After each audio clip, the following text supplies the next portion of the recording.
जी भाई, मई 2005 का क्वेश्चन है। सबसे पहले हम जो है वो इसके सेल्स का पैटर्न देखते हैं। 40% कैश सेल्स है, 50% एक महीने बाद पे की गई है और 10% जो है वो 2 महीने बाद। और कस्टमर्स जो है जिन्होंने 1 मंथ में पे किया है उसको डिस्काउंट मिलेगा 2% का। तो अगर मैं इसका पैटर्न देखूं, जैसे जुलाई से पैटर्न देखूं मैं इसका, जुलाई की सेल्स कितनी है 800। इसका 40% हमारी कैश सेल्स है, यानी कि जुलाई में मिलेगी, वहाँ पे मैं ज़ीरो कर देता हूँ, उसी महीने मिल रही है।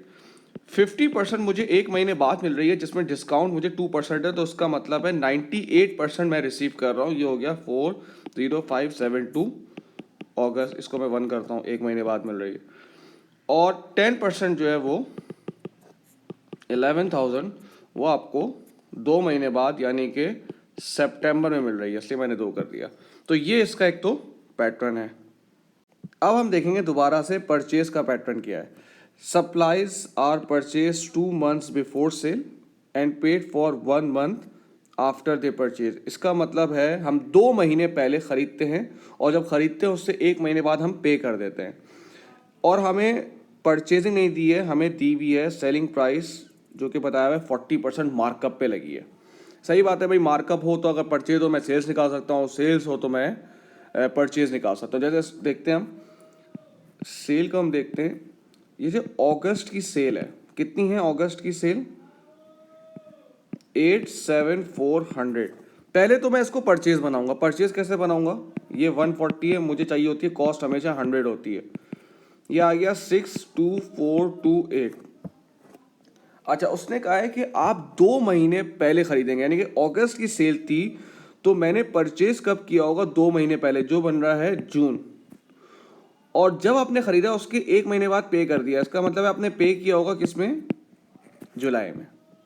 सेम ऐसे देखो अगस्त के बाद सितंबर, सितंबर की सेल कितनी है 89700 इंटू 100 अपॉन 140, ये बन गई हमारे पास 64071 परचेज बन गई।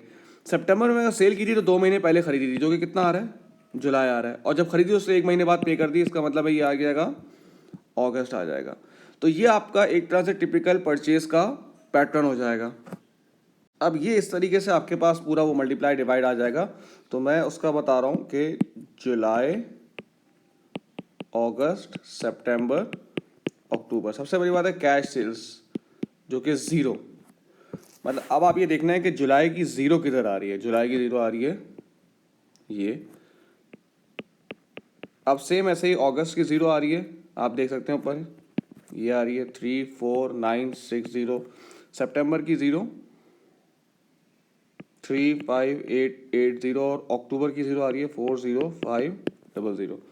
अब कैश जो है वो रिसीव किया है 1 मंथ के बाद, ये बंद कर दिया। अच्छा, जुलाई का 1 देख लें भाई किधर आ रहा है, ये आ रहा है जुलाई का 1 53900। अगस्त का 1 किधर आ रहा है, ये आ रहा है। बिल्कुल ऐसे ही देखें आप, सितंबर का 1 किधर आ रहा है 42826, ये रहा। और अक्टूबर का 1 ये रहा 43953। कैश जो 2 मंथ्स पहले जो सेल की थी उसका रिसीव किया है, ये मैंने 2 कर दिया। ठीक है, टेक्निक से सवाल आसान हो जाता है, क्योंकि मुझे जल्दी जल्दी कराना होता है, इसलिए वीडियो में ज़्यादा टाइम नहीं होता। सही है। अच्छा, जुलाई देख लें भाई, जुलाई का 2 किधर आ रहा है, बिल्कुल ऐसे ही हर किसी का आप कर लेंगे 82808740। अब ये तो था हमारा सेल्स का सारा पैटर्न, ही आ गया। ठीक है भाई, बाकी हम पॉइंट नंबर 5 से स्टार्ट करते हैं। वेजेस जो है वो क्या नाम है 8000 पर मंथ है। अब इसको ऐसे जुलाई, अगस्त, सितंबर, अक्टूबर, ठीक है ना। अब वेजेस जो है कैश आउटफ्लो में मैं लिख रहा हूँ, वेजेस जो है कितनी 8000 पर मंथ है और उसी महीने में पे कर दी जा रही हैं।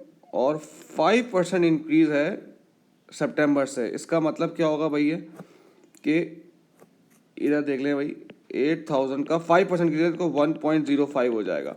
तो ये 1.05 हो रहा है 8400, ये यहाँ लिख दिया हमने। फिर कह रहा है स्टाफ बोनस जो है वो 4% ऑन सेल्स है इन एक्सेस ऑफ 80%। ये मैं और the bonus is paid in the following month, एक महीने बाद पे किया जाएगा। जैसे मैं आपको यहां बता रहा हूं, सबसे पहली बात है जून। जून की सेल्स कितनी थी? 1,10,000, ये लिखी हुई है आपके पास। उसने कहा 80,000 से जो ज़्यादा होगा उससे बोनस होगा, तो मैं पहले माइनस करूंगा 80,000, जो बचेगा उसका 4% आपका बोनस हो गया 1,200। सेम जून में है, उसने कहा एक महीने बाद पे किया जाएगा। कब पे किया जाएगा? जुलाई में पे किया जाएगा। सेम ऐसे ही जुलाई देख लें हम, 82,800 है, उसने कहा 80%, 80,000 से एक्सेस में पे किया जाएगा। तो पहले मैं 80,000 को माइनस करूंगा, उसका 4% लूंगा, वो आ रहा है 112। एक महीने बाद जुलाई का बोनस है, तो कब पे करेंगे आप? अगस्त में पे करेंगे। ठीक है, अब आप बाकी देख लेंगे, बाकी सब चीज़ें। अदर एक्सपेंसेस 7,000 पर मंथ है, हर महीने के 7,000 होंगे इन विच दे आर इनकर्ड, 8% बढ़ जाएगा। सेम ऐसे ही 7,000 का 1.08 करूंगा मैं। सही है, एक्सपेंसेस को देख लें भाई, 7,000 अब 1.08 करूंगा उससे सितंबर से, तो बोनस की बेटा वर्किंग कर लीजिएगा। बाकी आप देख लें, फाइनल डिविडेंड 30,000 है, तो 30,000 अगस्त का आउटफ्लो हो जाएगा। परचेज किया फिक्स ऐसे सितंबर में, तो जाहिर सी बात है 20,000 रुपये सितंबर से निकल जाएंगे हमारे पास। तो बाकी सब वही है बेटा, आप उसका आंसर्स में भी, टॉपिकल आंसर्स में देख सकते हैं। अच्छा भाई, अब वो आपसे कह रहा है कि क्लोजिंग इन्वेंट्री निकालो आप, क्लोजिंग इन्वेंट्री, ठीक है ना? क्या कह रहा है भाई? क्लोजिंग इन्वेंट्री किसकी? अक्टूबर की। तो अब आप देख लेंगे भाई, क्लोजिंग इन्वेंट्री देखें, नवंबर की जो सेल थी वो हमने खरीदी कब थी? सितंबर में, यानी कि सितंबर में हमारे पास इतनी इन्वेंट्री रखी हुई होगी, अक्टूबर में भी रखी हुई होगी हमारे पास 85714। बिकेगी कब? वो बिकेगी वो नवंबर में, तो इसका मतलब अक्टूबर में ये इन्वेंट्री रखी हुई होगी। सेम ऐसे ही दिसंबर की हमने कब खरीदी है? अक्टूबर में। तो वो कह रहा है अक्टूबर की आपको बैलेंस शीट बनानी है, यानी कि अक्टूबर तक कितनी इन्वेंट्री हमारे पास रखी हुई है। तो ये दो आप प्लस करेंगे तो ये हमारे पास इन्वेंट्री 2857 रखी हुई है। उसके बाद ट्रेड रिसीवेबल, ट्रेड रिसीवेबल यानी कि जो अक्टूबर तक सेल हो चुका है लेकिन अभी तक हमने पैसे उसके रिसीव नहीं किए हैं। Is that right? एक तो देखें, ये सितंबर की सेल्स में ये आ रहा है 8970, हमने सितंबर में सेल किया था, अक्टूबर तक रिसीव नहीं हुआ। ठीक है, फिर आप देखें भाई अक्टूबर पे हमने की थी, नवंबर। अब इसमें एक चीज़ देख लेना बेटा, हमने इसमें डिस्काउंट नहीं लिया है। डिस्काउंट कब मिलेगा? जब वो हमें पे करेगा। अभी हम 31 अक्टूबर में, तो हम पूरा इसको 50% लगाएंगे। बात समझ में आती है? हमें 31 अक्टूबर, समझे आज का दिन 31 अक्टूबर है, ठीक है? तो जब वो पे करेगा, हाँ, तो फिर हम डिस्काउंट कर देंगे। तो हमारी बजटिंग चल रही है, और ये भी आप देख लें। तो इन तीनों को आप प्लस करेंगे, 8970 प्लस 50625 प्लस 10125, तो ये बन रहा है 69720। करंट लायबिलिटी में हम देखते हैं बैंक ओवरड्राफ्ट आपको दिया हुआ है 23920। अब बिल्कुल ऐसे ही क्रेडिटर देखेंगे हम, ट्रेड पेबल देखेंगे हम लोग, ठीक है? ट्रेड पेबल अक्टूबर तक जो हमने पैसे नहीं पे किए, तो ये आ रहा है हमारा, सिर्फ ये आ रहा है। देखें, दिसंबर की जो सेल थी वो हमने परचेज कब की थी? अक्टूबर में। पे कब करेंगे? नवंबर में। इसका मतलब है अक्टूबर तक हमने पे नहीं किया हुआ, तो ये हमारा क्रेडिटर बन जाएगा 77143। फिर एक बोनस भी है, जो कि बोनस हम एक महीने बाद दे रहे हैं। जैसे अक्टूबर का बोनस कितना आ रहा है? 850। पे कब करेंगे हम? नवंबर में। इसका मतलब है अक्टूबर तक मैंने पे नहीं किया। ठीक है भाई, थैंक यू।